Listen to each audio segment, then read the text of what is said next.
കോവിഡിൻ്റെ ഈ രണ്ടാം ഘട്ടത്തിൽ ദിവസവും നൂറുകണക്കിന് രോഗികളെ ചികിത്സിക്കുന്ന ഒരു ഡോക്ടർ എന്ന നിലയിൽ എൻ്റെ ചില നിരീക്ഷണങ്ങൾ നിങ്ങളുമായി പങ്കുവയ്ക്കാൻ ആഗ്രഹിക്കുകയാണ്.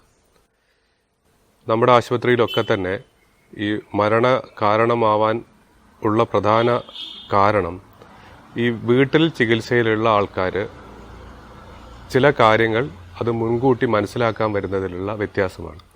നമ്മൾ ആദ്യം മനസ്സിലാക്കേണ്ടത് ഈ കോവിഡ് സംബന്ധിച്ച് നമ്മുടെ ശ്വാസകോശത്തിലേക്ക് വരുന്ന അസുഖം മൂർച്ഛിച്ച് ന്യൂമോണിയ കൂടുമ്പോഴാണ് പലർക്കും ഈ ശരീരത്തിലേക്കുള്ള ഓക്സിജൻ്റെ അളവ് കുറയുന്നതും അതേപോലെ അത് വീണ്ടും പിന്നീട് മരണകാരണമാവുകയും ചെയ്യുന്നത്.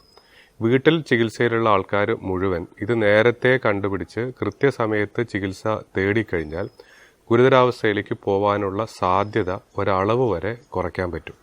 ഇപ്പോൾ സംഭവിച്ചുകൊണ്ടിരിക്കുന്നത് വീട്ടിൽ നിന്ന് പലരും ആശുപത്രിയിൽ എത്തുമ്പോഴേക്ക് ഓക്സിജൻ്റെ അളവ് ശരീരത്തിൽ വളരെ കുറഞ്ഞു പോവുകയും നേരെ തന്നെ വെന്റിലേറ്ററിലേക്ക് പ്രവേശിപ്പിക്കപ്പെടുന്ന ഒരവസ്ഥ വരികയും ചെയ്യുകയാണെന്നത്.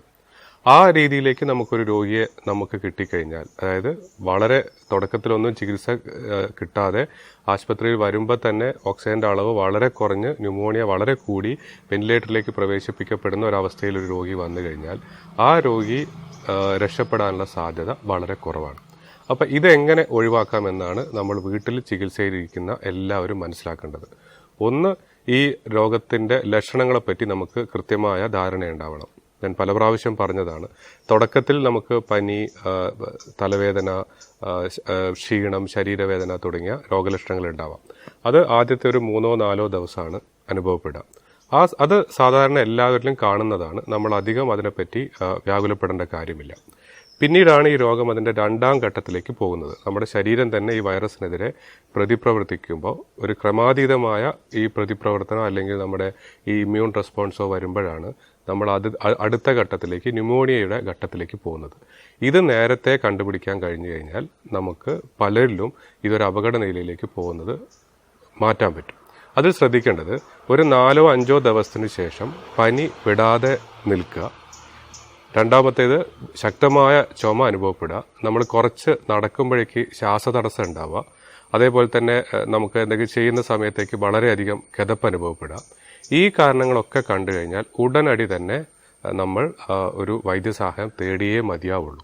അതിൻ്റെ കൂടെ തന്നെ നമ്മൾ ചെയ്യേണ്ടത് ഈ പൾസ് ഓക്സിമീറ്റർ എന്ന് പറയുന്ന ഒരു സിമ്പിളായിട്ടുള്ള, ഇതേപോലെയുള്ള ഒരു സിമ്പിളായിട്ടുള്ള ഉപകരണം, ഇത് 1500 രൂപയ്ക്ക് ഇന്ന് മാർക്കറ്റിൽ ലഭ്യമാണ്.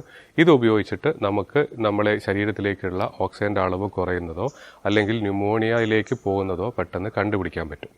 നമ്മുടെ ന്യൂമോണിയ നമ്മുടെ ഈ ശ്വാസകോശത്തിലേക്ക് ബാധിക്കുമ്പോഴാണ് നമ്മുടെ ശ്വാസകോശത്തിന് ഓക്സിജൻ വലിച്ചെടുക്കാനുള്ള ഈ ശക്തി കുറഞ്ഞു വരുന്നതും ശരീരത്തിലെ ഓക്സിജൻ്റെ അളവ് കുറയുന്നതും നമുക്ക് കിതപ്പ് അനുഭവപ്പെടുകയും ചെയ്യുന്നത്. അപ്പോൾ ഇത് വളരെ സിമ്പിളായിട്ടുള്ള ഒരു ഉപകരണമാണ്. ഇത് നമുക്ക് ഇതേപോലെ ചൂണ്ടുവിരലിൽ വെച്ച് കഴിഞ്ഞാൽ ഇത് ഇവിടെ ഒരു ബട്ടൺ നമുക്ക് ഓൺ ആക്കി കഴിഞ്ഞാൽ ഇതിനകത്ത് നമുക്ക് 2 വാല്യൂസ് കാണാൻ പറ്റും. ആദ്യം ഇതേപോലെ തന്നെയുള്ള ഒരു വേവ് ഫോം കാണാൻ പറ്റും. അത് കഴിഞ്ഞിട്ട് ഇതിനകത്ത് SpO2 എന്ന് പറയുന്ന ഒരു വാല്യൂ കാണാം. ഇതിനകത്ത് 98 എന്ന് കാണാം. പിന്നെ PR എന്ന് പറയുന്ന വേറെ ഒരു നമ്പറും കൂടെ കാണാൻ പറ്റും. ഈ SpO2 ആണ് ശരീരത്തിലെ ഓക്സിജന്റെ അളവ്. PR എന്ന് പറഞ്ഞു കഴിഞ്ഞാൽ അത് പൾസ് റേറ്റ് ആണ്. അപ്പോൾ ഈ പൾസ് റേറ്റിനെ പറ്റി നമ്മൾ അധികം വേവലാതിപ്പെടേണ്ട കാര്യമില്ല. അത് എല്ലാവരെയും വിചാരം നമ്മുടെ പൾസ് റേറ്റ് എപ്പോഴും 72 ആവണമെന്നാണ്. അങ്ങനെയില്ല. അതൊരു 50ൻ്റെ ഒക്കെ താഴേക്ക് പോകുമ്പോഴോ അതല്ലെങ്കിൽ ഒരു 100-110ൻ്റെ മുകളിലേക്കൊക്കെ പോകുന്ന ഒരു സാഹചര്യത്തിൽ മാത്രമേ നമ്മൾ അതിനെപ്പറ്റി വേവലാതിപ്പെടേണ്ടതുള്ളൂ. പ്രത്യേകിച്ച് പനി വരുന്ന സമയത്ത് നമ്മുടെ പൾസ് റേറ്റ് 100ൻ്റെ മുകളിലേക്കൊക്കെ പോകാം. അതും നമ്മൾ വേവലാതിപ്പെടേണ്ട. നമ്മൾ റെസ്റ്റ് ആയി വെറുതെ ഇരിക്കുന്ന സമയത്ത് അതൊരു 100ൻ്റെ മുകളിലൊക്കെ പോകുന്നുണ്ടെങ്കിൽ മാത്രം അതിനെപ്പറ്റി നമ്മൾ അധികം ചിന്തിച്ചാൽ മതി. പക്ഷേ ഈ ഓക്സിജൻ്റെ അളവ്, ആദ്യം കാണുന്ന ഓക്സിജന്റെ അളവ് വളരെ ഇമ്പോർട്ടൻ്റ് ആണ്. നമ്മൾ വെറുതെ ഇരിക്കുന്ന സമയത്ത് അതൊരു 94ൻ്റെ താഴേക്ക് വരുന്നുണ്ടെങ്കിൽ അതിൻ്റെ അർത്ഥം നമ്മുടെ ശ്വാസകോശത്തിലേക്ക് രോഗം ബാധിക്കാൻ തുടങ്ങിയിരിക്കും എന്നുള്ളതാണ്. അത് 92ൻ്റെ ഒക്കെ താഴേക്ക് പോകുമ്പോൾ ആണ് നമുക്ക് അധികവും ഓക്സിജൻ തരേണ്ടി വരുന്ന ഒരവസ്ഥയിലേക്ക് പോകുന്നത്. അതേപോലെ തന്നെ നമ്മൾ ഈ 94 അല്ലെങ്കിൽ 95 96 ഉള്ള ഒരാൾ നമ്മൾ കുറേ ഒരു 5 മിനിറ്റ് നടന്ന ശേഷം അല്ലെങ്കിൽ സ്റ്റെപ്പൊക്കെ കയറി ഇറങ്ങിയ ശേഷം ഈ പൾസ് ഓക്സിമീറ്റർ വെച്ച് നോക്കുമ്പോൾ അത് വളരെ ഗണ്യമായ അളവിൽ താഴേക്ക് വരുന്നുണ്ട്. അതായത് മുമ്പേ ഉള്ളതിനേക്കാളും ഒരു 4-5 ഡിവിഷൻ താഴേക്ക് വരുന്നുണ്ടെങ്കിൽ, അതായത് മുമ്പേ ഒരു 95 ഉള്ളത് 90ൻ്റെ താഴേക്ക് വരുന്ന ഒരു അവസ്ഥയിലേക്ക് വരികയാണെങ്കിലും അതും ഈ ന്യൂമോണിയ നമ്മുടെ ശ്വാസകോശത്തിലേക്ക് ബാധിക്കുന്നു എന്നുള്ളതാണ് സൂചിപ്പിക്കുന്നത്.